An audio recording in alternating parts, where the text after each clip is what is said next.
En el siguiente video vamos a ver cómo calcular el área de un paralelogramo. Entonces, lo primero que hacemos es dibujar en nuestro papel cuadriculado. Bueno, ustedes lo pueden realizar en su cuaderno.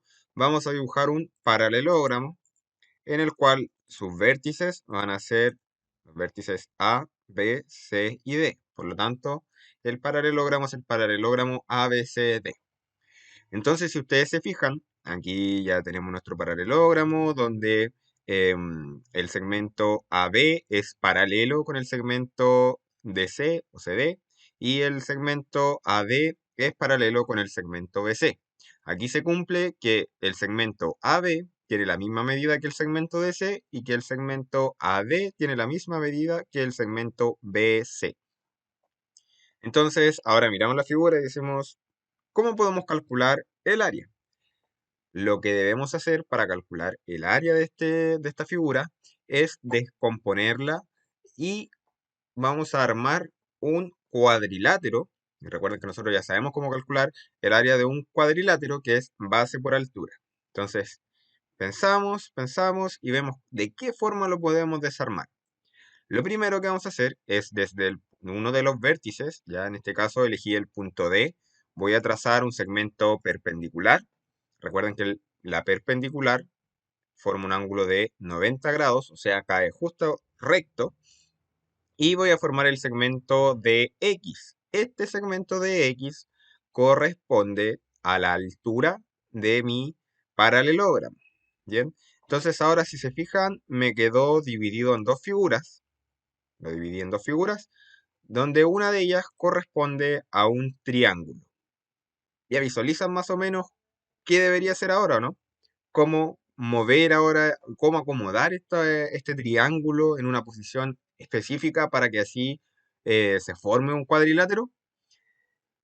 Me imagino que ya algunos lo visualizaron. Entonces, efectivamente voy a tomar ese triángulo que tiene nombre triángulo AXD.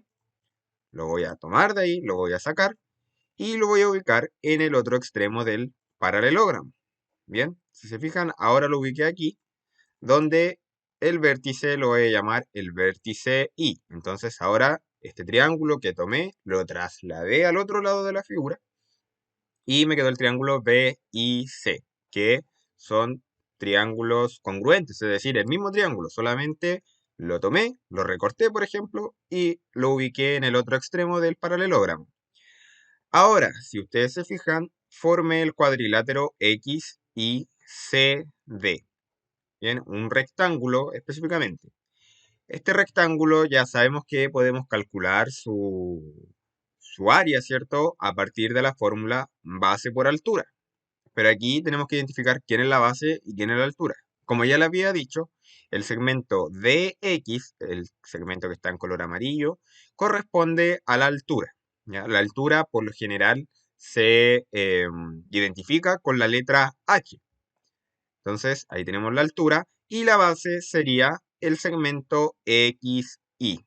Bien, y aquí lo vamos a identificar con la letra B, o sea, tiene una medida B. No sabemos cuál es su medida, simplemente lo vamos a dejar escrito así, igual que H. No sabemos su medida, solamente lo dejamos como H, la altura.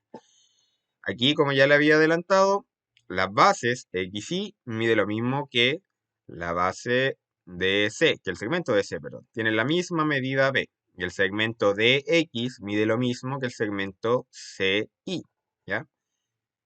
Entonces, el área, finalmente, del paralelogramo inicial, de nuestro paralelogramo ABCD, que ahora lo transformamos, se puede calcular como base por altura. Entonces, aquí vemos que tengo mi paralelogramo original y si se fijan aquí, dejé el segmento de X, que este segmento corresponde a la altura, y el segmento AB, o pueden tomar también el segmento DC, corresponde a la medida de la base. Entonces, mediante estas medidas, yo voy a conocer la base, la altura, la multiplico y voy a obtener el área del paralelogramo.